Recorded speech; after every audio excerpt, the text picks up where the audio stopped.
Hi, I'm Tommy Moore from the Bartitsu Lab, and in this particular video we're going to be looking at using the wall as our friend. Now, often when it comes to physical confrontations in urban environments, we are surrounded by walls, corridors, stairways, things that are confined, that have hard environments around us. And how do we use those to our advantage? So one of the best things you can practice, and I think one of the most underlooked at and underrated things you can do, is use the wall to be your friend, to be your ally. And here are some of the ways in which I practice it and I teach it with my pupils. So there are a couple of different types of ways to use the wall. I'm going to start with you being the person away from the wall and the enemy being the person nearest to the wall. So obviously if you can manipulate this scenario, if you can make this manifest by how you talk, how you walk, how you use dialogue, how you use the fence, how you position yourself, if you can get him, the wall, and you, this is ideal, because now I've got the best chance of using the wall in a weaponized way. And the benefits of using the wall are multifaceted. So the first, very simply, is how do we use the wall as a striking tool? So how can I smash the back of his head in a concussive way into that wall in the easiest possible way? Now, it might sound really brutal, but if you need to, you need to. So obviously all reasonable cause therein lies. If you need to smash that person into the wall, there are a couple of ways to do it. And the benefits are, if I can strike him with the wall is harder than any blow I can land on him. It will cause pain and damage simultaneously. If I hit around his head, bear in mind that this is now potential lethal force. So that's an area you need to look at. If I'm taking his head to this wall, the threat needs to be 10, 11. It needs to be high. Okay, so do bear that in mind when you do this. But assuming it is that. If I use the wall as a striking surface, I can use that as a force multiplier. I can increase the amount of damage I can do to him.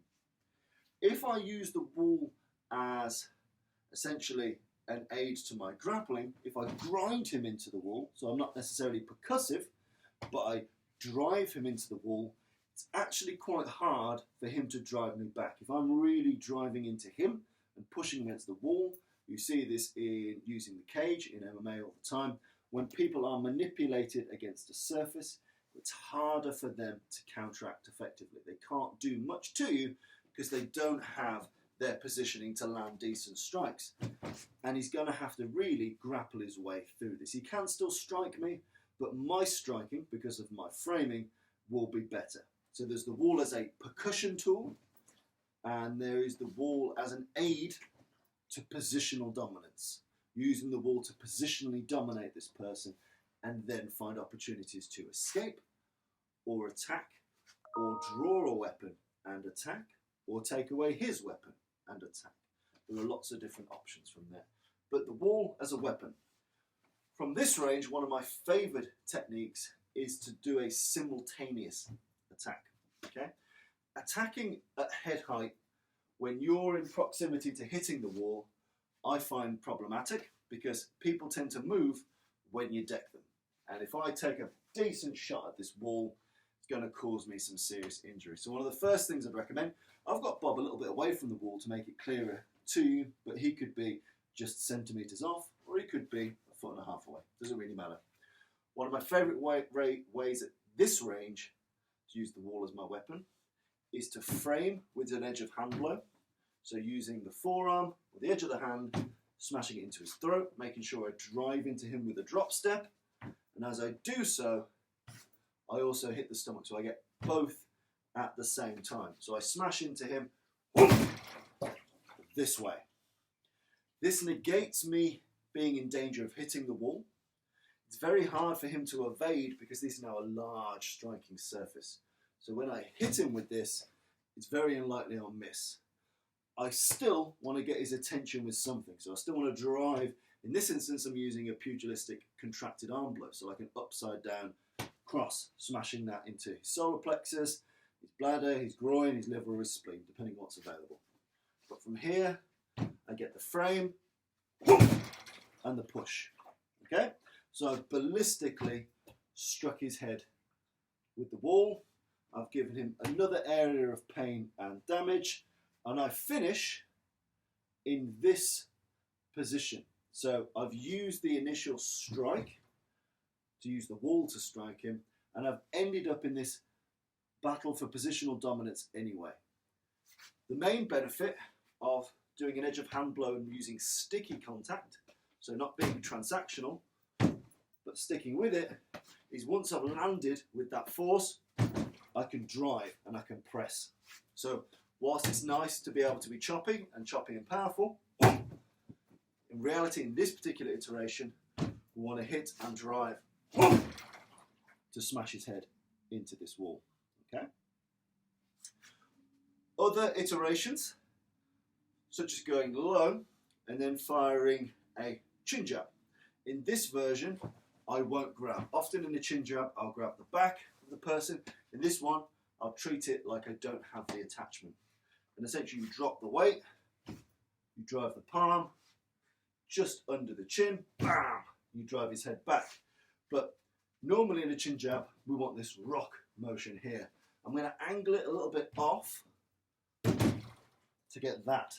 If I do a traditional chin jab, I might rocket his neck back, but I might not drive him back. So you're kind of operating on a 45-degree chin jab. So it's often done with a penetration step. You drop your body weight, you chin jab up, and then you get that smash into the wall. It's hard, unless you've got a height-strength disparity, to grab a head at range and smash it in. It can be done. If you're a bigger person, you can naturally, in the fucked up grapple, just grab a lump of head and bounce it off that wall. No problem. You don't really need to drill that so much. This is just instinctive. I would say if you are going to do to it, threaten the eyes, because if you threaten the eyes, he'll move his head back anyway. So move your fingers towards his eyes, and then smash his head into the wall. So don't just push against him, threaten his eyes from the front, and then drive up. But again, like the chin jab, under the chin. My palms are going under his chin. My fingers are threatening his eyes to get that flinch back, but my palms are doing the hard work of driving him in. Okay? So at range, my preferred ways to use the wall are this. I do a chop and a frame, bang, and I smash into the body with a shot here. From there. From there. I can also do a drop chin jab. From there. Drop, palm, but remember 45-degree drive because you want that head into the wall. Or at real close range, threaten the eyes, and then just do a straight double-handed push to the wall. From here. From there. Threatening the eyes does some of the hard work for you because he has to move his noggin. So those are some of the ways to use the wall as your ally. Let's assume that we've done that, or we've elected not to strike him there, but to drive him there. Once it's here, you need to get very, very good at using head pressure, driving your head, and keeping control of the underhooks, or at least get an over-under and be able to frame and base so you can drive force into him. You know, so imagine there's a lunatic behind the door. He's the door. I really want to drive pressure onto him. I don't want to just use my hands. I want to be using my head, my body. All of me is driving into him. And there's lots of really great videos on how to drive people into walls and keep them there. So I would say go to those places. But in the main, once you've struck, for me, striking is the priority in this video, whether it's this format, whether it's this format, or this format. Once it's there, I need to know how to transition to decent pressure using my head, using my underhooks, how to wrestle and move, because he will not want to stay pressed flat against the wall. He will want to move. So once you've got that, you need to be able to wrestle, take down, or move and hit, move and hit. Every time you hit, nature of that means you have to take some of the pressure off. So always remember there's a trade-off here between control and striking dominance.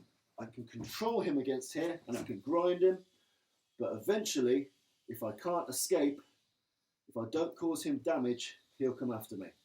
So I need to be able to give up a little bit control to land something nasty and immediately get control back. So another drill you want to do once you're proficient in using the wall is achieve it, maintain it, so cement it, and then how do you transition using your head, driving your head round? How do you transition to a takedown or a strike that doesn't compromise your balance too much? How do you move and hit? And also being able to practice moving off and hitting at the same time. As soon as you release some of that pressure, a human, much like Bob, will come forward. As soon as you got the pressure, when you let him go, they come forward. Humans always do the opposite of the thing you just made them do. So if I'm driving him here, you can bet your ass that when I try and escape, he's going to follow me. So again, how can I get used to being able to chuck something in there that causes him pain and damage? So A, it's important to know if you're in a scenario you see it happening before, get yourself in a position where the wall is behind the enemy. So the wall can be your friend for this, for this, for this, or even just getting him into place here. Note that once you're here, you'll have to fight to maintain it by using wrestling, by using positional dominance, using your head. You will have to do those things. And then from here, you need to get proficient at striking. And this is where MMA comes into real good usage here. Striking, your dirty boxing against the cage or the wall, but also how to exit scene doing something which keeps you safe, knowing that he'll pop back up. But using the wall as a weapon for combatives is my personal preference, as opposed to positional control. I'd much rather and then fuck off.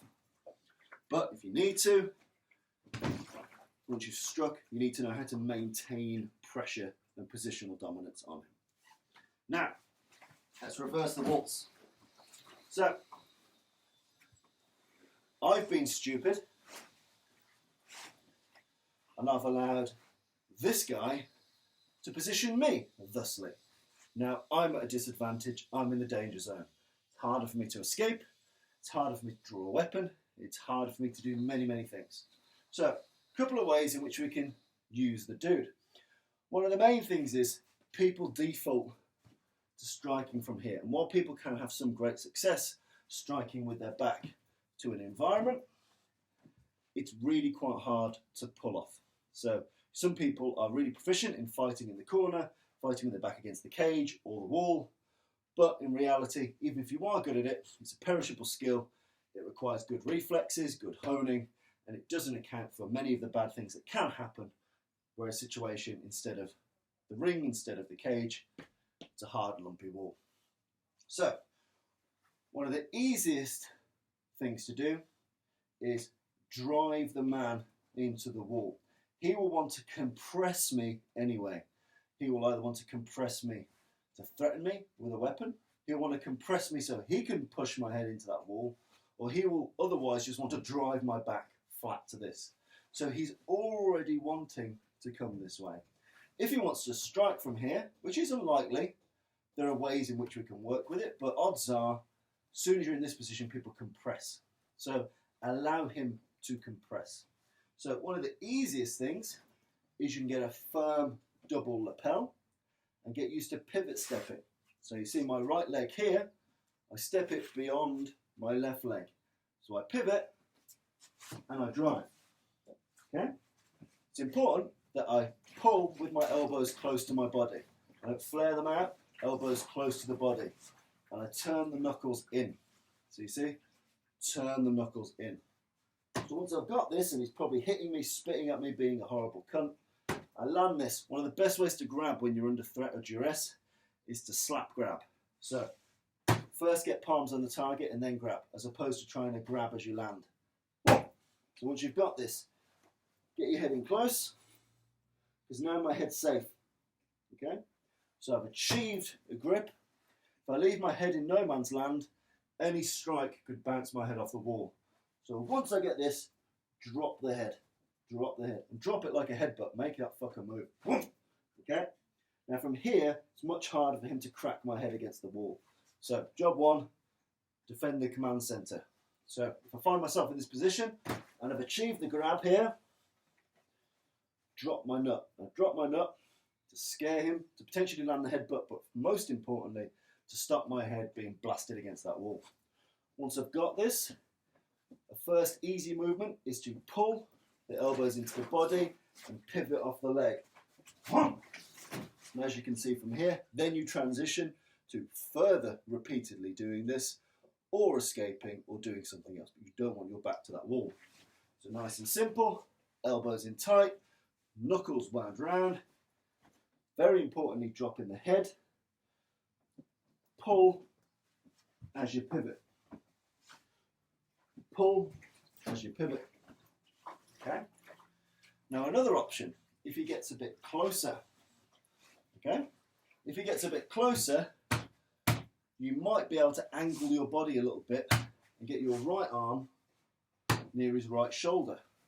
If you can do that, if you end up in this really fucked up tangle, I would secure his right arm at the wrist, his right shoulder here, and then do the exact same pivot and the exact same pull. Elbows in, from here. So again, if he's got a jacket, or even if he doesn't, get behind that shoulder, get on this wrist, and this is a good position to be in anyway. You don't know if he's got a knife, if he's going to draw a knife, if he's going to pull a weapon out of here. So if I can control his right wrist, which is likely where he's getting the weapon from, control his right shoulder, I can then pivot and drive him this way. So again, it's all about stepping that rear leg beyond to drive him in. Bear in mind, you can do this concussively, and get gone, or you can just use pressure. Bam! Once he's here, you can then drive him in. As soon as his face is into that wall, this is brilliant. This is kind of Christmas Day for you. You can continue to do other nasty stuff from here. This is very hard for him to defend. But you can't get there unless you get out of this wall scenario. So in its simple form, slap, grab, drop the nut. Pull the elbows in tight, roll the fists in, and pivot step. My right step here. That's minimum viable product. Next minimum viable product is if I angle myself a little bit towards the right arm, I've got some benefits because I can control the lightly weapon-bearing limb. From here, then I can smash him into the wall. Like so. Nice and simple. Let us assume that he's already compressed me to the wall. So at this juncture, he's already got me pretty well splayed to the wall. Now this makes it a bit harder for me. Job one, like in all of these, is protect the head. Because if I leave my head in the gap, if my head's against the wall, it's not brilliant, but I can't be bounced off it. If my head's against him, it's hard for him to bounce my head off that wall. If it's fucking about in the middle, this is bad news for me.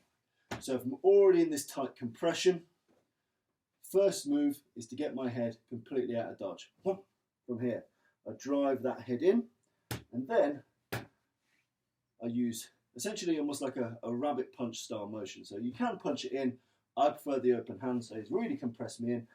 I get my head by his ear. I slap and push the top of his crown and drive him into the wall that way. But I need to move my right shoulder at the same time. So job one, get the head in nice and tight. Job two, percussively hit as you pivot. So you need to get that. It doesn't have the same dramatic effect as the others, but it allows me to crash his head into that nice and easy. So hopefully you found those relatively useful. I would say the main point is don't end up in this situation. If he's this close, your options now are much smaller and you'll have to end up in a nasty, mauling, gouging, biting, kneeing kind of fight, which is injurious to both of you. If you do end up here, tuck in, smash, and pivot. But ideally, you want to preempt it here, so you get your position and you drive. Or you get this 2-on-1 and you drive. But the important thing is keep the elbows in, pull towards you, step and pivot. It's not actually that complicated, so just practice it. It's pretty instinctive to go from there. And once you've done that, get used to being able to apply pressure. That's very, very important, being able to apply pressure from this situation. And indeed, if you're the person sandwiching to the wall, get used to percussion, and then pressure, and then escape, or percussion, and then escape, or percussion, strike, escape. There are lots and lots of variables to play with there, but hopefully you found that useful. Cheers.